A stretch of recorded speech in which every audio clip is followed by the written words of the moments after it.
Bismillahirrahmanirrahim. Assalamualaikum warahmatullahi wabarakatuh. Alhamdulillah, Kelurahan Pasilayung sudah menjalankan beberapa pengolahan sampah, diantaranya kegiatan bank sampah unit di RW 08 salah satunya yang sudah terlaksana, dan juga ada beberapa kegiatan pengolahan sampah organik di tingkat rumah tangga. Diantaranya ada nanti pengumpulan sampah organik yang dikelola melalui kegiatan Kang Emposnya, ada juga dari lobak losedanya, ada juga nanti kegiatan kandang magot di RW 08. Selain itu ada juga kegiatan untuk pengolahan sampah organik dengan melalui metode pakan ternak yang berada di beberapa titik di RW di Kelurahan Pasilayung. Alhamdulillah, bank sampah unit untuk mengolah sampah organik di Kelurahan Pasilayung hampir semua RW sudah memiliki bank sampah unit. Namun ada beberapa tantangan, diantaranya mungkinnya agak sulitnya merubah kebiasaan warga kelurahan untuk merubah kebiasaan lama, yaitu mengumpulkan, menyimpan dan membuang langsung ke TPS. Nah, ini merupakan tantangan kami juga di sini. Alhamdulillah, dalam kesempatan kali ini kita mendapat bantuan dukungan mahasiswa dari Universitas Widyatama. Sekali lagi kami ucapkan terima kasih untuk mendukung kami melaksanakan edukasi secara door to door ke rumah warga. Peran masyarakat, alhamdulillah kita banyak relawan seperti di RW 08, relawan-relawan ibu-ibu ini yang tentunya mereka secara sukarela untuk mengelola sampah anorganiknya, dan sekarang melibatkan mereka juga untuk mengelola sampah organiknya. Ibu-ibu secara rutin melaksanakan door to door, bahkan tadi seperti dilihat tadi ada ibu-ibu kader secara sukarela mengumpulkan sampah organik dari tiap rumah, diantarkan ke kandang magot untuk menjadi makan magot. Siap, harapannya kami mengajak warga Kelurahan Pasilayung khususnya untuk menjadikan sampah ini lebih bermanfaat bagi kita dengan berbagai metode. Ternyata sampah organik dan anorganik ini menjadi nilai tambah bagi kita. Harapannya ya bisa berjalan secara maksimal di seluruh skala rumah ya, untuk memilah dan juga mengolah sampah ini. Oke, di Kelurahan Pasilayung di RW 8 ini bank sampah sudah berjalan kurang lebih hampir 2 tahun. Mengikuti program Kota Bandung, yaitu dari Bank Sampah Indo Kota Bandung. Ya, setiap bulannya kita ada penimbangan, ya ini sekarang lagi jadwalnya. Terus kalau saya di sini mendampingi untuk kawasan bebas sampahnya. Di tahun ini insya Allah RW 8 masuk kawasan bebas sampah. Kawasan bebas sampah di sini adalah RW yang sudah mau mengelola sampahnya secara mandiri dan berkelanjutan. Alhamdulillah, organiknya udah ada pengelolaannya di magotisasi, ada buruan sayanya juga udah berjalan. Insya Allah 2024 RW 8 masuk kawasan bebas sampah. Alhamdulillah, di hari ini kita di RW 8 Kelurahan Pasilayung melakukan penimbangan bank sampah untuk sampah-sampah anorganik. Nah, alhamdulillah di hari ini juga tampaknya warga sudah mulai bertambah begitu ya partisipasinya sebagai nasabah-nasabah di bank sampah unit ini. Dan Masya Allah ya, di Pasilayung sebenarnya sudah hampir seluruh RW mempunyai bank sampah unit di masing-masing RW-nya. Partisipasi juga kita lihat juga begitu besar gitu ya, antusias dari masyarakat untuk turut membantu dan peduli terhadap program-program dan mendukung gitu ya program-program yang ada di Kota Bandung, khususnya penanggulangan sampah. Nah, hari ini alhamdulillah kalau kita di Pasilayung tuh menyebutnya tuh relawan Kang Pisman. Jadi hari ini alhamdulillah beberapa ibu-ibu tuh aktif gitu ya. Relawan-relawan ini ikut membantu warga dalam penimbangan bank sampah di hari ini.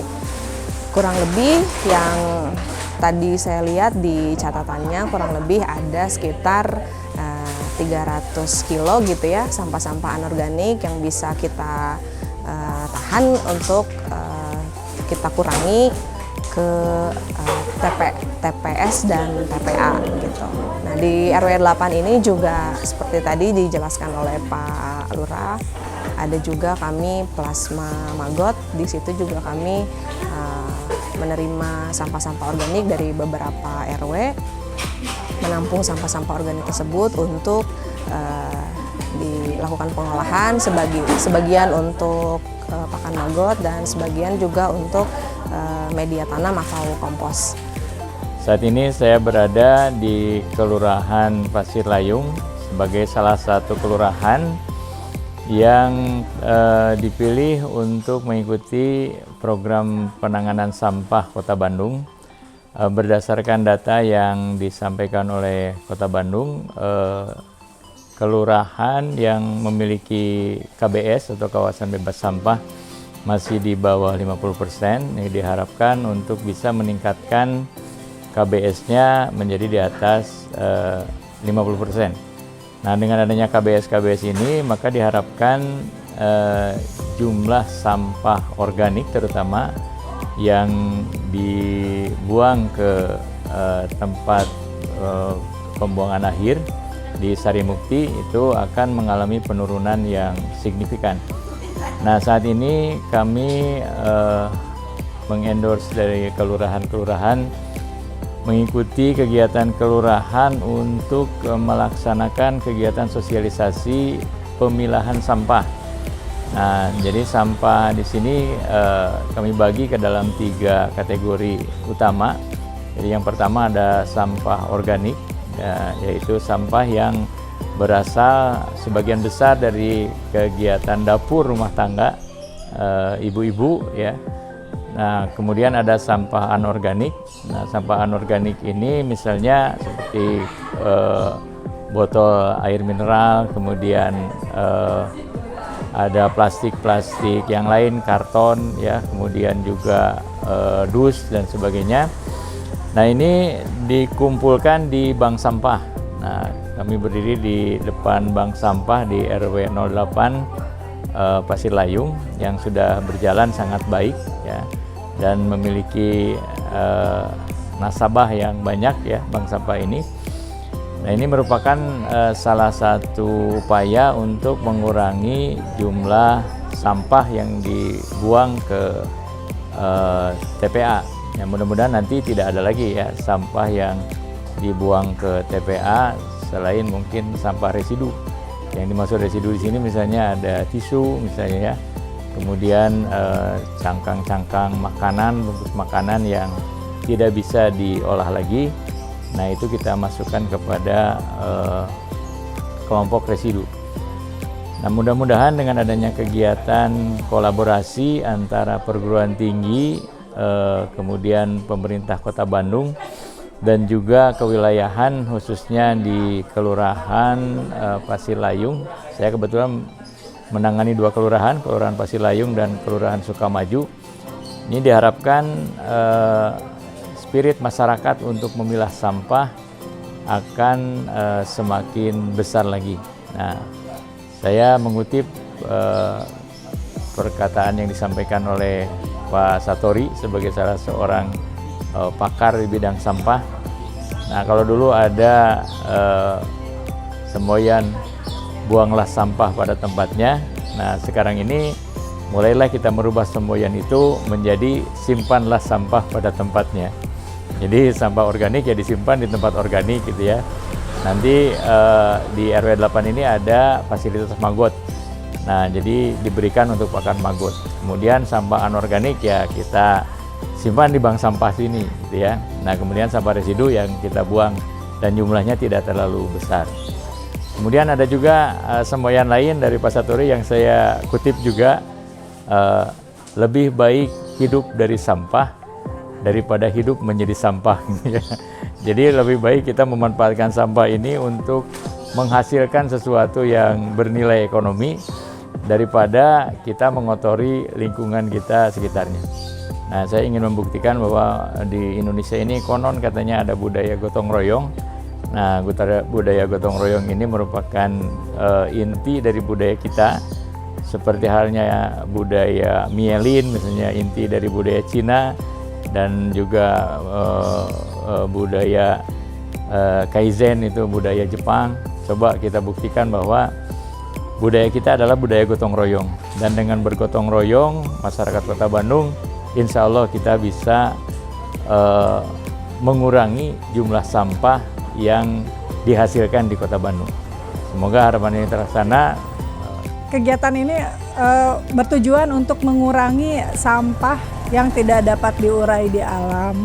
Kita tiap bulannya, dari awal nasabah kita baru 25 orang, setiap bulannya bertambah, ada bertambah 2 orang, 3 orang, sampai sekarang alhamdulillah sudah mencapai 50 orang nasabah. Dan untuk setiap bulannya itu sampah pun kita bisa mengurangi pembuangan sampah ke TPS itu sekitar minimal itu 300 kg untuk sampah anorganik saja. Dan alhamdulillah antusias masyarakat juga sangat berantusias untuk mendukung program pemerintah ini, yaitu pemilahan sampah untuk mengurangi pembuangan sampah ke TPA ya. Dan program kami juga yang di BSU ini RW 8 didukung oleh pemerintah setempat, yaitu dari pihak Kelurahan Pasir Layung selalu memonitoring kegiatan kami. Setiap bulannya selalu dikontrol ke sini. Ada kegiatan apa saja dan berapa sampah yang dihasilkan setiap bulannya, dan penambahan berapa orang dari nasabahnya setiap bulannya. Alhamdulillahirrahmanirrahim. Oh ya, manfaat bimbingan dari Widyatama menjelaskan macam-macam jenis sampah yang harus dipilah, dari mulai sampah botol atau sampah limbah yang tidak bisa urai, seperti sampah B5 itu kan kita tidak bisa didaur ulang ya. Nah, alhamdulillah dari pihak kampus Widyatama juga ngasih penjelasan kepada kami. Alhamdulillah, terima kasih kepada pihak kampus Widyatama. Mengharapkan semua warga di Kota Bandung, terutama ya khususnya di wilayah saya sendiri yaitu di RW 8 ini, masyarakat semakin sadar bahwa memilah sampah adalah hal yang sangat penting karena dapat mengurangi limbah yang dapat merusak kelestarian alam. Dan saya berharap sampah pun yang dibuang ke TPA dapat berkurang dan nol sampah yang kita pilah dari rumah masing-masing. Yang salah satu titiknya ada di RW 8. Di RW 8 yaitu di sini. Ya alhamdulillah sampai saat ini saya sudah mencoba untuk melakukan kegiatan pengolahan sampah yang berbasis maggot itu kurang lebih selama 1 tahun. Nah 1 tahun ini, proses pengolahan sampahnya itu diawali mulai dari kegiatan sosialisasi yang dilaksanakan oleh para petugas atau pengurus ketua RT, RW, dan kelurahan. Kemudian dari sosialisasi tersebut agar masyarakat itu mulai melakukan pemilahan sampah mulai dari rumah. Nah kemudian setelah mereka paham sampah-sampah itu dipilah dari rumah, mana sampah yang anorganiknya nanti masuk ke bank sampah, kemudian yang organiknya masuk ke rumah maggot. Dan di sini sebagai pengelolanya saya berdua dibantu oleh Pak Tatang juga, dan Baiknya juga kader yang membantu dalam kegiatan bank sampah. Nah kemudian setelah warga itu datang ke sini, yaitu kurang lebih ini sekitar 4 RW yang masuk ke sini, dan ini juga baru beberapa orang yang aktif. Nanti di sini dilakukan pemilahan seperti yang Pak Tatang ini. Nah, jadi ada sampah organik yang bisa dimanfaatkan untuk ternak ayam, seperti misalkan nasi sisa yang kering atau nasi goreng yang kering. Nah, itu dipilah nanti masuk ke untuk pakan ayam. Sedangkan yang lainnya yang campur itu ada bekas masakan, ada sayur, ada tulang, kemudian buah-buahan. Nah, itu dicampur jadi satu, nanti kita olah atau kita jadikan bubur sebagai bahan pakan untuk baby maggot dan maggot selanjutnya. Nah kemudian fungsi dari kita melakukan pembuburan itu adalah untuk mengurangi residu sisa sampah yang tidak termakan oleh maggot. Nah, sehingga residunya sedikit, dan residu itu nanti hasil akhirnya akan yang sudah digunakan untuk media untuk tanam, masukkan ke polybag, campur dengan pupuk yang lain, termasuk kasclotnya juga nanti kita berikan. Nah, itu kita terkoordinasi atau terintegrasi dengan kegiatan buruan saya. Nah, di dalam buruan saya ini alhamdulillah ini ada ibu-ibunya juga, ada anggotanya yang aktif dalam kegiatan penanaman. Jadi sampah betul-betul 100% bisa dimanfaatkan, yang organiknya bisa dimanfaatkan. Nah, residunya itu selain untuk pupuk, nanti akan saya coba juga untuk dijadikan sebagai sekam bakar. Sekam bakar dengan proses kita keringkan dulu, nanti dibakar dengan menggunakan bara api, dan ada sedikit alat di situ akan kita coba jadikan arang nanti kita gunakan untuk tanaman juga.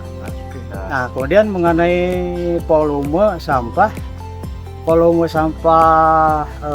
dari awal memang tadinya hanya sekitar 30-40 kilo, bahkan 50 kilo. Nah, kemarin itu ada kegiatan sosialisasi di beberapa RW, sehingga dari 4 RW itu kemarin itu pada mengirim ke sini. Akhirnya kita juga kewalahan tidak tertampung, hampir 1 kintal lebih kemarin, dan itu sebagian ini belum terkilo gitu. Nah, ini masih dalam proses, tapi insya Allah kedepannya juga maggotnya akan kita perbanyak, dan kita juga punya target itu minimal sehari 1 kilo itu bisa terkelola di sini. Nah, itu untuk mencapai target sekitar 25 kilo fresh maggot setiap minggu. Nah, mudah-mudahan itu bisa tercapai, sehingga kita bisa membantu pemerintah kota untuk menanggulangi masalah sampah, terutama sampah organik.